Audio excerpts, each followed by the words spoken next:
Okay, next പറയുന്നത് types of redox reactions ആണ്. അപ്പോൾ ഈ ചാപ്റ്ററിൽ നമ്മൾ മെയിനായിട്ട് 4 ടൈപ്പ് റിഡോക്സ് റിയാക്ഷൻസിനെ കുറിച്ചാണ് പറയുന്നത്.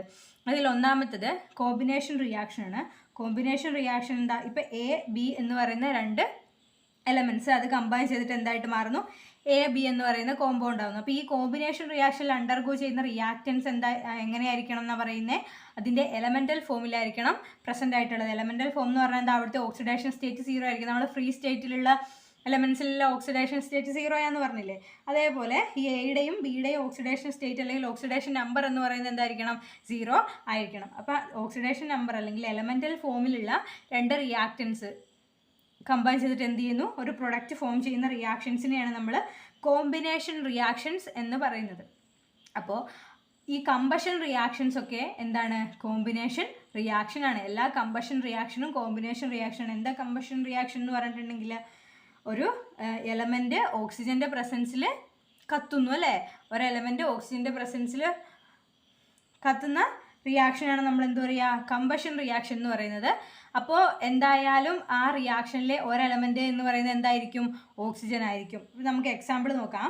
കാർബണും ഓക്സിജനും കൂടെ ബേൺ ചെയ്തിട്ടാണ് എന്ത് ഫോം ചെയ്യുന്നത്? കാർബൺ ഡൈ ഓക്സൈഡ് ഫോം ചെയ്യുന്നത്. കാർബണും ഓക്സിജനും കൂടെ ബേൺ ചെയ്തിട്ടാണ് കാർബൺ ഡൈ ഓക്സൈഡ് ഫോം ചെയ്യുന്നത്. അപ്പോൾ കാർബണിൻ്റെ ഓക്സിഡേഷൻ സ്റ്റേറ്റ് എന്താണ്? 0 ആണ്. ഓക്സിജൻ്റെ ഓക്സിഡേഷൻ സ്റ്റേറ്റ് എന്ത്? ഫ്രീ സ്റ്റേറ്റിലല്ലേ കാണുന്നത്? അപ്പോൾ ഓക്സിഡേഷൻ സ്റ്റേറ്റ് എന്തായിരിക്കും? 0 ആയിരിക്കും. ഇനി ഈ കാർബൺ ഡൈ ഓക്സൈഡിൽ കാർബണിൻ്റെയും ഓക്സിജൻ്റെയും ഓക്സിഡേഷൻ സ്റ്റേറ്റ് എന്തായിരിക്കും? നമുക്ക് കണ്ടുപിടിക്കണം. ഓക്സിജൻ്റെ എത്രയാണെന്നറിയാം? ഒരു ഓക്സിജൻ്റെത് -2 ആണെന്നറിയാമല്ലോ. അപ്പോൾ 2 ഓക്സിജൻ വരുമ്പോൾ എന്താ? 2 × -2 വരും. ദാറ്റ് ഈസ് -4 എന്ന് കിട്ടി.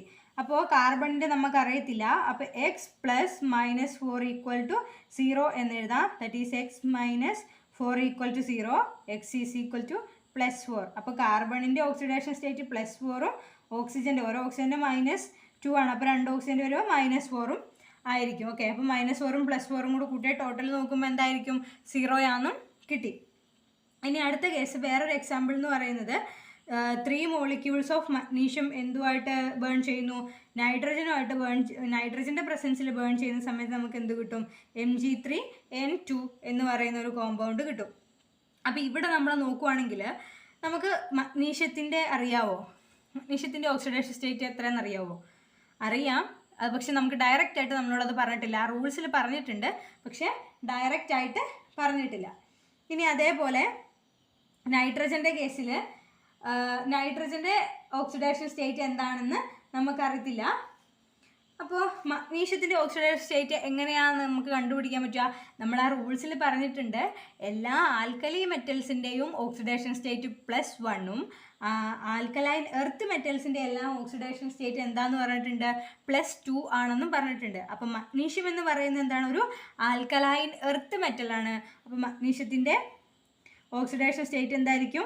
+2 ആയിരിക്കും. ഇവിടുത്തെ കേസ് നോക്കിയേ, ഇത് റിയാക്ട് ചെയ്യുന്ന സമയത്ത് അത് ഫ്രീ സ്റ്റേറ്റിലായിരിക്കും കാണുന്നത്. അപ്പോൾ അതിന് ഓക്സിഡേഷൻ സ്റ്റേറ്റ് എന്തായിരിക്കും? 0 ആയിരിക്കും. ഇനി കോമ്പൗണ്ട് ഫോം ചെയ്ത് കഴിയുമ്പോൾ എന്താ? മഗ്നീഷ്യം ഒരു ആൽക്കലൈൻ എർത്ത് മെറ്റലാണ്.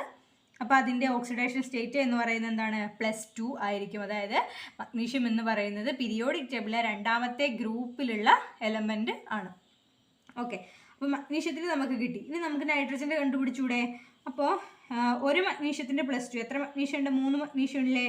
അപ്പോൾ +2 × 3 എത്ര കിട്ടും? +6 എന്ന് കിട്ടും. ഏതിൻ്റെത്? മഗ്നീഷ്യത്തിൻ്റെത്. ഇനി നമുക്ക് നൈട്രജൻ്റെ കണ്ടുപിടിക്കണം അല്ലേ? നൈട്രജൻ്റെ അറിയത്തില്ലല്ലോ. എത്ര നൈട്രജൻ ഉണ്ട്? 2 നൈട്രജൻ. അറിയത്തില്ലാത്തതിന് നമ്മൾ എന്തെടുത്തു? x എന്നെടുത്തു. ദാറ്റ് ഈസ് 2x പ്ലസ് എത്രയാണ് മഗ്നീഷ്യത്തിൻ്റെ? 6 അല്ലേ? =0. അപ്പോൾ 2x = എന്ത് കിട്ടും? -6 എന്ന് കിട്ടും. Therefore x = -6 / 2 that is equal to എന്ത്? 3 -3 എന്ന് നമുക്ക് കിട്ടും. അപ്പോൾ നൈട്രജൻ്റെത് -3ഉം മഗ്നീഷ്യത്തിൻ്റെ എന്തായിരിക്കും? +6 ആയിരിക്കും. ദാറ്റ് ഈസ് 3 മോളിക്യൂൾസ് ഓഫ് മഗ്നീഷ്യവും N2ഉം കൂടെ കമ്പൈൻ ചെയ്തിട്ടല്ലേ കമ്പഷൻ അല്ലെങ്കിൽ ബേൺ ചെയ്തിട്ട് എന്ത് കിട്ടും നമുക്ക്? Mg3n2 എന്ന് പറയുന്നുള്ള ഒരു പ്രൊഡക്റ്റ് കിട്ടുന്നു. അപ്പോൾ ഇങ്ങനെയുള്ള റിയാക്ഷൻസ് എന്താണ്? കോമ്പിനേഷൻ റിഡോക്സ് റിയാക്ഷന് എക്സാമ്പിൾ ആണ് കേട്ടോ. അപ്പോൾ ഈ കോമ്പിനേഷൻ റിയാക്ഷൻ എന്തുകൊണ്ടാണ് നമുക്കൊരു റിഡോക്സ് റിയാക്ഷൻ എന്ന് പറയാൻ പറ്റുക? ഇവിടെ നിങ്ങളുടെ ഫോക്കസ് ഏരിയയിലുണ്ടല്ലോ, ഈ ഓക്സിജൻ്റെത് -2 എന്നായിരിക്കും കൊടുത്തിട്ടുള്ളത്. അത് ഓരോ ഓക്സിജൻ്റെ കേസ് എടുത്തിട്ടാണ് പറഞ്ഞത്. അതേപോലെ മഗ്നീഷ്യത്തിൻ്റെ കേസിൽ ഇവിടെ നമ്മൾ പറഞ്ഞിട്ടുള്ള ഈ +2 ഇല്ലേ, അതായിരിക്കും നിങ്ങളുടെ ഫോക്കസ് ഏരിയയിൽ മഗ്നീഷ്യത്തിൻ്റെ മുകളിൽ എഴുതിയിട്ടുണ്ടാവുക. അപ്പോൾ 3 മഗ്നീഷ്യം കൺസിഡർ ചെയ്യുന്നതുകൊണ്ടാണ് +6 എന്ന് എഴുതിയത്. +2 എന്ന് എഴുതിയാലും കുഴപ്പമൊന്നുമില്ല കേട്ടോ. അപ്പോൾ എന്തുകൊണ്ടാണ് ഈ കോമ്പിനേഷൻ റിയാക്ഷൻ നമ്മളൊരു റിഡോക്സ് റിയാക്ഷൻ എന്ന് പറയുന്നത്? ഇവിടെ നോക്കിയേ, ഇവിടുത്തെ കാർബണിൻ്റെ ഓക്സിഡേഷൻ സ്റ്റേറ്റ് 0 ആണ്. ഇവിടെ വരുമ്പോൾ ആ കാർബണിൻ്റെ ഓക്സിഡേഷൻ സ്റ്റേറ്റ് എന്തായിട്ട് മാറുന്നു? +4 ആയിട്ട് മാറുന്നു അല്ലേ? അപ്പോൾ എന്ത് ചെയ്തു? ഓക്സിഡേഷൻ സ്റ്റേറ്റ് ഇൻക്രീസ് ചെയ്തു. ഓക്സിഡേഷൻ സ്റ്റേറ്റ് ഇൻക്രീസ് ചെയ്താൽ അവിടെ എന്താ നടക്കുന്നത്? ഓക്സിഡേഷൻ. അതേപോലെ ഇവിടെ ഓക്സിജൻ്റെ ഓക്സിഡേഷൻ സ്റ്റേറ്റ് 0 ആണ്. അത് കാർബൺ ഡൈ ഓക്സൈഡ് ആവുന്ന സമയത്ത് ഒന്നെങ്കിൽ എന്തായിട്ട് മാറും? ഇപ്പോൾ 2 ഓക്സിജൻ്റെയും കൂടെ നമ്മൾ കൺസിഡർ ചെയ്യുമ്പോൾ -4 എന്ന് പറയാം. അപ്പോൾ ഓരോ ഓക്സിജൻ്റെ ആണെങ്കിൽ എന്താണ്? -2 ആണ്. അപ്പോൾ 0യിൽ നിന്ന് -2 അല്ലെങ്കിൽ -4 ആവുന്നു എന്ന് പറഞ്ഞാൽ എന്താ? അവിടെ ഓക്സിഡേഷൻ സ്റ്റേറ്റ് ഡിക്രീസ് ചെയ്യല്ലേ ചെയ്യുന്നത്. അപ്പോൾ അതിനെ നമ്മൾ എന്ത് പറയും? റിഡക്ഷൻ എന്ന് പറയും. അപ്പോൾ ഓക്സിഡേഷനും റിഡക്ഷനും എന്ത് ചെയ്യുന്നു? ഒരേ റിയാക്ഷനിൽ തന്നെ നടക്കുന്നു. അപ്പോൾ എന്താ? ഈ കോമ്പിനേഷൻ റിയാക്ഷൻ എന്ന് പറയുന്നത് ഒരു റിഡോക്സ് റിയാക്ഷൻ ആണ്. ഇനി വേറൊരു എക്സാമ്പിൾ, രണ്ടാമത്തെ ടൈപ്പ് ഓഫ് റിഡോക്സ് റിയാക്ഷൻ എന്ന് പറഞ്ഞിട്ടുണ്ടെങ്കിൽ എന്താ? ഡീകമ്പോസിഷൻ റിയാക്ഷൻ ആണ്. ഡീകമ്പോസിഷൻ റിയാക്ഷൻ എന്ന് പറഞ്ഞാൽ അത് കോമ്പിനേഷൻ റിയാക്ഷൻ്റെ നേരെ ഓപ്പോസിറ്റ് ആണ്. അതായത് സി എന്ന് പറയുന്ന ഒരു കോമ്പൗണ്ട് എന്ത് ചെയ്യുന്നു? 2 എലമെൻറ്റ്സ് ആയിട്ട് അല്ലെങ്കിൽ 2 എലമെൻ്റൽ സ്പീഷീസ് ആയിട്ട് കൺവേർട്ട് ചെയ്ത്, അതായത് സി എന്ന് പറയുന്നത് A+B, അതായത് എയും ബിയുമായിട്ട് 2 കോമ്പൗണ്ട്സ് ആയിട്ട് മാറുന്നു. അപ്പോൾ അതിൽ ഏതെങ്കിലും ഒരു കോമ്പൗണ്ട് എന്തായിരിക്കും? അതിൻ്റെ എലമെൻ്റൽ സ്റ്റേറ്റിലായിരിക്കും. ദാറ്റ് ഈസ് ഏതെങ്കിലും ഒരു കോമ്പൗണ്ട് എന്തായിരിക്കണം? ഒന്നുകിൽ 2 ആവാം, അല്ലെങ്കിൽ എന്താ ഏതെങ്കിലും ഒരെണ്ണം 0 ഓക്സിഡേഷൻ സ്റ്റേറ്റിലായിരിക്കും കാണുന്നത്. അപ്പോൾ അങ്ങനെയുള്ള റിയാക്ഷൻസിനെയാണ് നമ്മൾ എന്ത് പറയുക? ഡീകമ്പോസിഷൻ റിയാക്ഷൻ എന്ന് പറയുക. അതായത് ഒരു കോമ്പൗണ്ട് സ്പ്ലിറ്റ് ചെയ്തിട്ട് എന്തായിട്ട് മാറുന്നു? 2 കോമ്പൗണ്ടായിട്ട് മാറുന്നു. ഓക്കെ, അപ്പോൾ എക്സാമ്പിളായിട്ട് പറഞ്ഞിട്ടുണ്ടെങ്കിൽ എന്താ? 2 മോളിക്യൂൾസ് ഓഫ് വാട്ടർ ഡീകമ്പോസിഷൻ നടന്നിട്ട് 2 മോളിക്യൂൾസ് ഓഫ് ഹൈഡ്രജനും ഓക്സിജനും ആയിട്ട് മാറുന്നു. അപ്പോൾ ഇത് നോക്കുകയാണെങ്കിൽ ഹൈഡ്രജൻ്റെ ഓക്സിഡേഷൻ സ്റ്റേറ്റ് എന്താണ്? +1 ആണ്. ഓക്സിജൻ്റെത് -2 ആണ്. ഇവിടെ ഹൈഡ്രജൻ എന്താ? അതൊരു എന്താ H2 എന്ന് പറയുന്ന എലമെൻ്റ് ആയിട്ടല്ലേ കൺവേർട്ട് ചെയ്യുന്നത്. അപ്പോൾ എന്തായി? അല്ലെങ്കിൽ H2 എന്ന് പറയുന്ന ഒരു മോളിക്യൂൾ. ഓക്കെ, അപ്പോൾ അത് ഫ്രീ സ്റ്റേറ്റിലല്ലേ കാണുന്നത്. ഫ്രീ സ്റ്റേറ്റിൽ കാണുമ്പോൾ അതിൻ്റെ ഓക്സിഡേഷൻ സ്റ്റേറ്റ് എന്തായിരിക്കും? 0 ആയിരിക്കും. ഓക്സിജൻ്റെ കേസിലും അതിൻ്റെ ഓക്സിഡേഷൻ സ്റ്റേറ്റ് എന്തുതന്നെയാണ്? 0 തന്നെ ആണ്. അപ്പോൾ നമ്മൾ ഇവിടെ എങ്ങനെയാണ് ഓക്സിഡേഷനും റിഡക്ഷനും നടക്കുന്നത് നോക്ക്. ഹൈഡ്രജൻ്റെത് +1 ആണ്. അതിവിടെ എത്തുന്ന സമയത്ത് എന്തായി? 0 ആയിട്ട് മാറി. അപ്പോൾ അവിടെ ഓക്സിഡേഷൻ ആണോ റിഡക്ഷൻ ആണോ സംഭവിക്കുന്നത്? ഓക്സിഡേഷൻ സ്റ്റേറ്റ് +1ൽ നിന്ന് 0 ആയിട്ട് കുറയുമല്ലേ ചെയ്തേ. അപ്പോൾ ഹൈഡ്രജൻ എന്താ നടക്കുന്നത്? റിഡക്ഷൻ. ഓക്സിജൻ്റെ കേസിൽ ഇവിടെ -2 ആണ്. അത് ഡീകമ്പോസിഷൻ റിയാക്ഷൻ നടന്നിട്ട് 0 ആയിട്ട് മാറുന്നു. അപ്പം -2ൽ നിന്ന് 0 ആവുക എന്ന് പറഞ്ഞിട്ടുണ്ടെങ്കിൽ എന്താ? -2 -1 0 അല്ലേ? അതെന്ത് ചെയ്യുന്നത്? ഇൻക്രീസ് ചെയ്യുകയാണ് ചെയ്യുന്നത് ഓക്സിഡേഷൻ സ്റ്റേറ്റ്. അപ്പോൾ ഓക്സിജൻ ഓക്സിഡേഷനും ഹൈഡ്രജൻ റിഡക്ഷനുമാണ് സംഭവിക്കുന്നത്. അതേപോലെ സോഡിയം ഹൈഡ്രൈഡിൻ്റെ കേസിൽ ഇത് സോഡിയം ഹൈഡ്രൈഡ് ആണ് കേട്ടോ, NaH. അപ്പം നമ്മൾ റൂളിൽ പറഞ്ഞിട്ടുണ്ട്, നേരത്തെ റൂൾസ് പറഞ്ഞ സമയത്ത് പറഞ്ഞു ഹൈഡ്രജൻ്റെത് ശരിക്കും എന്താ കോമൺ ആയിട്ട് ഹൈഡ്രജൻ കാണിക്കുന്നത് +1 ഓക്സിഡേഷൻ സ്റ്റേറ്റ് ആണെങ്കിലും ചില ഹൈഡ്രൈഡ്സിൽ ഹൈഡ്രജൻ കാണിക്കുന്നത് എന്താണ്? -1 ഓക്സിഡേഷൻ സ്റ്റേറ്റ് ആണ്. അപ്പോൾ സോഡിയം എന്ന് പറയുന്ന ഒരു ആൽക്കലി മെറ്റലാണ്. അപ്പോൾ സോഡിയത്തിൻ്റെ ഓക്സിഡേഷൻ സ്റ്റേറ്റ് +1 ആണ്. ഹൈഡ്രജൻ്റെ ഓക്സിഡേഷൻ സ്റ്റേറ്റും ഹൈഡ്രൈഡ് ആയതുകൊണ്ട് -1. അപ്പോൾ അത് ഡീകമ്പോസിഷൻ നടന്നിട്ട് എന്തായി മാറുന്നു? 2Na അതേപോലെ H2 മാറുന്നു. അപ്പോൾ രണ്ടും എന്താണ്? ഫ്രീ സ്റ്റേറ്റിലാണ്. അല്ലെങ്കിൽ അതിൻ്റെ ഓക്സിഡേഷൻ സ്റ്റേറ്റ് എന്ന് പറയുന്നത് എന്തായിരിക്കും? 0 ആയിരിക്കും. അതേപോലെ Nയുടെ കേസിൽ എന്താണ്? ഇവിടെ +1 ആണ്. ഹൈഡ്രജൻ്റെ എന്താണ്? -1 ആണ്. അപ്പോൾ ഈ +1 എന്ത് ചെയ്തു? 0 ആയിട്ട് ഡിക്രീസ് ചെയ്തു. അപ്പോൾ സോഡിയത്തിന് റിഡക്ഷനും ഹൈഡ്രജൻ -1 എന്തായിട്ട് മാറുന്നു? 0 ആയിട്ട് മാറുന്നു. അപ്പോൾ -1 നിന്ന് ഇൻക്രീസ് ചെയ്യുമ്പോഴല്ലേ 0 വരിക. അപ്പോൾ ഹൈഡ്രജൻ്റെ കേസിൽ ഓക്സിഡേഷനും സോഡിയത്തിൻ്റെ കേസിൽ ഇവിടെ റിഡക്ഷനും ആയിരിക്കും നടക്കുന്നത്. പിന്നെ ഈ ഡീകമ്പോസിഷൻ റിയാക്ഷനിൽ ഒരു എക്സെപ്ഷണൽ കേസ് പറയുന്നത് എന്താണെന്ന് വെച്ചിട്ടുണ്ടെങ്കിൽ എല്ലാ ഡീകമ്പോസിഷൻ റിയാക്ഷൻസും എന്തായിരിക്കില്ല? ഒരു റിഡോക്സ് റിയാക്ഷൻ ആയിരിക്കത്തില്ല. ഇവിടെ എല്ലാം എന്താണ്? ഓക്സിഡേഷനും റിഡക്ഷനും ഒരേ റിയാക്ഷനിൽ തന്നെ നടക്കുന്നുണ്ട് അല്ലേ. നെക്സ്റ്റ് ഒരു എക്സെപ്ഷണൽ കേസ് പറയുന്നത് എല്ലാ ഡീകമ്പോസിഷൻ റിയാക്ഷൻസും എന്തായിരിക്കത്തില്ല? റിഡോക്സ് റിയാക്ഷൻസ് ആയിരിക്കില്ല എന്ന് പറയുന്നത്. അതിന് നമ്മൾ എക്സാമ്പിളായിട്ട് എടുക്കുന്നത് കാൽഷ്യം കാർബണേറ്റിൻ്റെ ഡീകമ്പോസിഷൻ ആണ്. അപ്പോൾ കാൽഷ്യം കാർബണേറ്റ് എന്ന് പറഞ്ഞിട്ടുണ്ടെങ്കിൽ എന്താ? CaCO3. അതെന്ത് ചെയ്യുന്നു, ഡീകമ്പോസ് ചെയ്യുന്ന സമയത്ത് കാൽസ്യം ഓക്സൈഡും കാർബൺ ഡൈ ഓക്സൈഡും ആയിട്ടാണ് കൺവേർട്ട് ചെയ്യുന്നത്. അപ്പോൾ കാൽഷ്യം കാർബണേറ്റിൽ കാൽഷ്യത്തിൻ്റെത് ഓക്സിഡേഷൻ സ്റ്റേറ്റ് +2, കാർബണിൻ്റെത് +4, ഓക്സിജൻ്റെത് -2. ഡീകമ്പോസ് ചെയ്ത് ഫോം ചെയ്യുന്ന കാൽഷ്യം ഓക്സൈഡിലെ കാൽഷ്യം +2 ആണ്, ഓക്സിജൻ -2 ആണ്, കാർബൺ +4 ആണ്, ഓക്സിജൻ -2 ആണ്. അപ്പോൾ ഇത് രണ്ടും കമ്പയർ ചെയ്യുമ്പോൾ ഇവിടെയും എന്താണ് +2 ആണ് കാൽസ്യം, ഇവിടെയും എന്താണ് +2 ആണ് കാൽസ്യം, കാർബൺ എന്താണ് +4 ആണ്, ഇവിടെയും കാർബൺ +4 ആണ്, ഓക്സിജൻ എന്താണ് രണ്ടിടത്തും -2 തന്നെ ആണ്. ഇവിടെ എന്താണ് ഒരു ആറ്റത്തിനും അല്ലെങ്കിൽ ഓരോ എലമെൻറ്റിനും എന്ത് സംഭവിക്കുന്നില്ല, ഓക്സിഡേഷനോ റിഡക്ഷനോ സംഭവിക്കുന്നില്ല. എല്ലാം എന്താണ് സെയിം ഓക്സിഡേഷൻ സ്റ്റേറ്റിലാണ് കാണപ്പെടുന്നത്. ഡീകമ്പോസിഷൻ നടന്നു കഴിഞ്ഞിട്ടും സെയിം സ്റ്റേറ്റിൽ തന്നെയാണ് കാണുന്നത്. അപ്പോൾ ഇതൊരു എക്സെപ്ഷണൽ കേസാണ്. Next third type of redox reactions ആണ് എന്ത്, ഡിസ്പ്ലേസ്മെൻറ്റ് റിയാക്ഷൻസ്. ഡിസ്പ്ലേസ്മെൻറ്റ് റിയാക്ഷൻസ് എന്ന് പറഞ്ഞാൽ എന്താ, ഒരു കോമ്പൗണ്ടിലെ ഒരു എലമെൻറ്റിനെ അല്ലെങ്കിൽ ഒരു ആറ്റത്തിനെ അല്ലെങ്കിൽ അയോണിനെ എന്ത് ചെയ്യുന്നു, വേറൊരു ആറ്റമോ അയോണോ വന്ന് റീപ്ലേസ് ചെയ്യുന്നതിനെയാണ് എന്ത് പറയുന്നത്, ഡിസ്പ്ലേസ്മെൻറ്റ് റിയാക്ഷൻസ് എന്ന് പറയുന്നത്. ഒന്നും കൂടി പറയാം, ഒരു കോമ്പൗണ്ടിലെ ഒരു അയോണിനെയോ ആറ്റത്തിനെയോ വേറൊരു അയോണോ ആറ്റമോ വന്നിട്ട് റീപ്ലേസ് ചെയ്യുന്നതിനെയാണ് നമ്മൾ എന്ത് പറയുന്നത്, ഡിസ്പ്ലേസ്മെൻറ്റ് റിയാക്ഷൻ എന്ന് പറയുന്നത്. ഇപ്പോൾ എക്സാമ്പിൾ ആയിട്ട് പറഞ്ഞിട്ടുണ്ടെങ്കിൽ YZ എന്ന് പറയുന്ന ഒരു കോമ്പൗണ്ട്, Y എന്ന് പറയുന്ന ആറ്റവും Z എന്ന് പറയുന്ന ആറ്റം അല്ലെങ്കിൽ Y എന്ന് പറയുന്ന അയോണും Z എന്ന് പറയുന്ന അയോണും കൂടെ കമ്പൈൻ ചെയ്തിട്ട് ഫോം ചെയ്ത YZ എന്ന കോമ്പൗണ്ടിലെ Yനെ ആര് റീപ്ലേസ് ചെയ്യുന്നു, X റീപ്ലേസ് ചെയ്യുന്നു. എന്നിട്ട് എന്ത് ഫോം ചെയ്യുന്നു, XZ എന്ന് പറയുന്നൊരു കോമ്പൗണ്ട് ഫോം ചെയ്യുന്നു.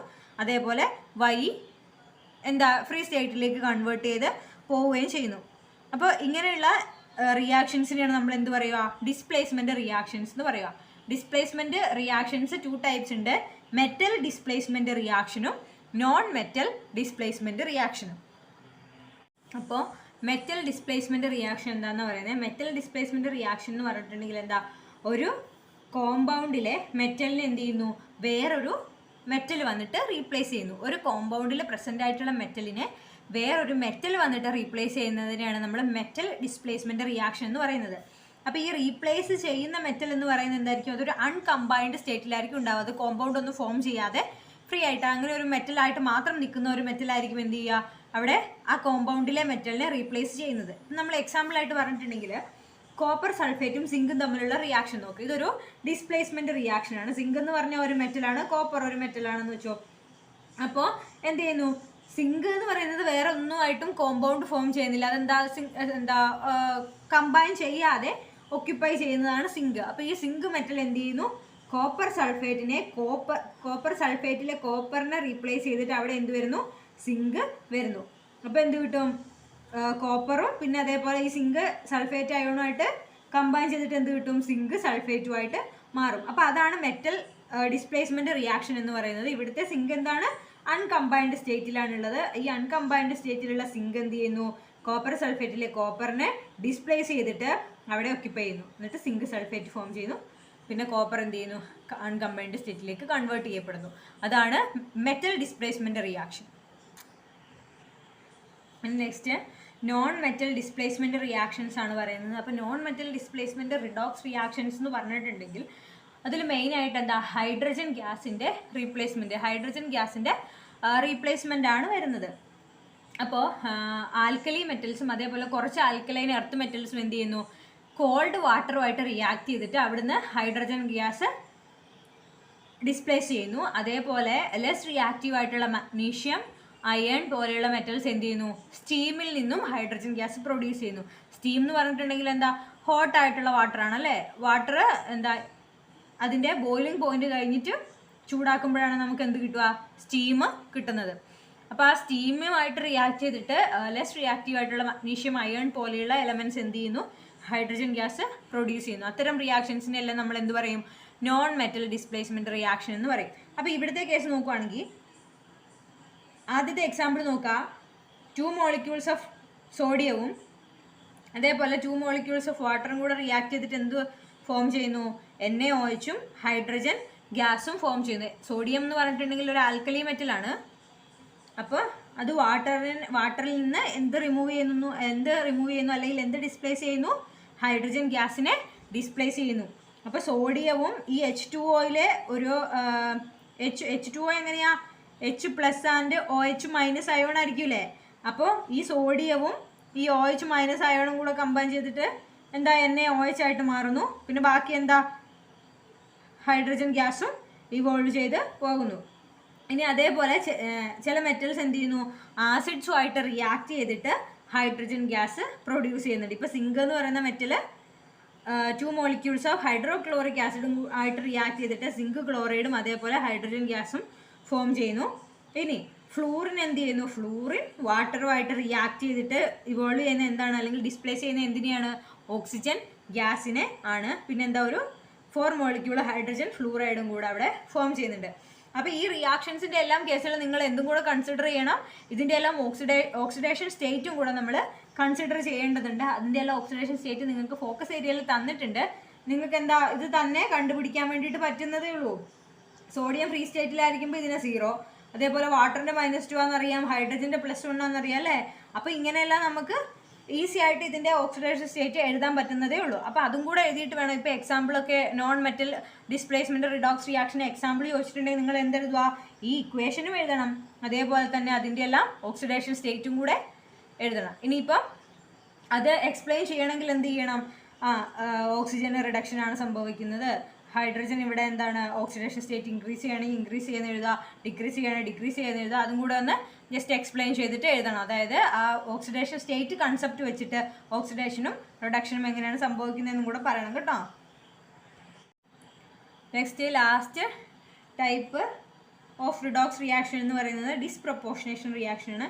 ഇതൊരു സ്പെഷ്യൽ കേസാണ്. അങ്ങനെ പറഞ്ഞാൽ എക്സാമ്പിൾ പറയുമ്പോൾ നിങ്ങൾക്ക് കൂടുതലായിട്ട് ഇത് മനസ്സിലാവും. ഇപ്പോൾ ഒരു കോമ്പൗണ്ടിലുള്ള എലമെൻറ്റ് എന്ത് ചെയ്യുന്നു, ഒരു ഓക്സിഡേഷൻ സ്റ്റേറ്റ് കാണിക്കുന്നു.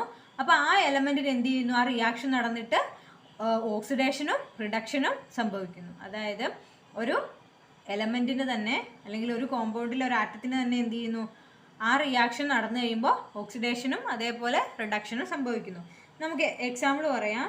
ഇപ്പോൾ ഹൈഡ്രജൻ പെറോക്സൈഡ് എടുത്തിട്ടുണ്ട്. 2 molecules of hydrogen peroxide decompose ചെയ്യുമ്പോൾ എന്തെല്ലാം ഫോം ചെയ്തു, 2 molecules വാട്ടറും 1 molecule ഓക്സിജനും ഫോം ചെയ്യുന്നു. ഓക്കെ, അപ്പോൾ ഈ ഹൈഡ്രജൻ പെറോക്സൈഡിൻ്റെ കേസിൽ ഓക്സിജൻ്റെ ഓക്സിഡേഷൻ സ്റ്റേറ്റ് എന്താണ്, -1 ആണ്. അത് വാട്ടർ ആവുന്ന സമയത്ത് വാട്ടറിലെ ഓക്സിജൻ്റെ ഓക്സിഡേഷൻ സ്റ്റേറ്റ് എന്താണ്, -2 ആണ്. പിന്നെ ഫോം ചെയ്യുന്ന അടുത്ത പ്രൊഡക്റ്റ് ഓക്സിജൻ ഗ്യാസ് അല്ലേ, അതിൽ എന്താ ഫ്രീ സ്റ്റേറ്റിലാണ് കാണുന്നത്. അപ്പോൾ അതിൻ്റെ ഓക്സിഡേഷൻ സ്റ്റേറ്റ് എന്തായിരിക്കും, 0 ആയിരിക്കും. അപ്പോൾ ഇവിടുത്തെ പ്രൊഡക്റ്റിലെ ഓക്സിജൻ -1 ആണ്. അത് എന്തൊക്കെയായിട്ട് മാറി, -2ഉം 0യും ആയിട്ട് മാറി. അപ്പോൾ -1ൽ നിന്ന് എന്തായിട്ട് മാറുന്നു, -2 ആയിട്ട് മാറുന്നു. -1ൽ നിന്ന് -2 ആയിട്ട് മാറുക എന്ന് പറഞ്ഞിട്ടുണ്ടെങ്കിൽ അവിടെ ഓക്സിഡേഷൻ സ്റ്റേറ്റ് എന്ത് ചെയ്യുക, ഡിക്രീസ് ചെയ്യുക. അപ്പോൾ അവിടെ എന്താ സംഭവിച്ചത്, റിഡക്ഷൻ. അതേപോലെ ഓക്സിഡേഷൻ നമ്പർ -1ൽ നിന്ന് 0 ആയിട്ടാണ് ഇവിടെ മാറുന്നത് അല്ലേ. അപ്പോൾ അതിനെന്ത് സംഭവിച്ചു, increase in oxidation state, that is oxidation. അതായത് ഒരേ എലമെൻറ്റിന് അല്ലെങ്കിൽ ഒരേ ആട്ടത്തിന് തന്നെ ഇവിടെ എന്ത് സംഭവിക്കുന്നു, ഓക്സിഡേഷനും സംഭവിക്കുന്നു, അതേപോലെ തന്നെ റിഡക്ഷനും സംഭവിക്കുന്നു. അപ്പോൾ അങ്ങനെയുള്ള റിയാക്ഷൻസിനെയാണ് നമ്മൾ എന്ത് പറയുക, ഡിസ്പ്രപ്പോർഷനേഷൻ റിഡോക്സ് റിയാക്ഷൻ എന്ന് പറയുന്നത്. ഇനി നെക്സ്റ്റ് നമുക്ക് ഫോസ്ഫറസിൻ്റെ ഒരു കേസ് നോക്കിയാൽ, ഫോസ്ഫറസ് P4 എന്ന് പറയുന്നത് 3 OH- അയോൺസുമായിട്ടും അതേപോലെ 3 molecules ഓഫ് വാട്ടറുമായിട്ട് റിയാക്ട് ചെയ്തിട്ട് PH3യും 3 molecules ഓഫ് H2PO2- അയോണും ഉണ്ടാകുന്നുണ്ട്. അപ്പോൾ റിയാക്റ്റൻറ്റിൻ്റെ സൈഡിൽ ഫോസ്ഫറസിൻ്റെ ഓക്സിഡേഷൻ സ്റ്റേറ്റ് എന്ന് പറയുന്നത് 0 ആണ്. അത് റിയാക്ട് ചെയ്തിട്ട് ഫോം ചെയ്യുന്ന കോമ്പൗണ്ട്സിൽ ഒന്നാമത്തെ കോമ്പൗണ്ടിൽ -3 ഓക്സിഡേഷൻ സ്റ്റേറ്റ്, രണ്ടാമത്തെ കോമ്പൗണ്ടിൽ എന്താണ് +1 ഓക്സിഡേഷൻ സ്റ്റേറ്റ്.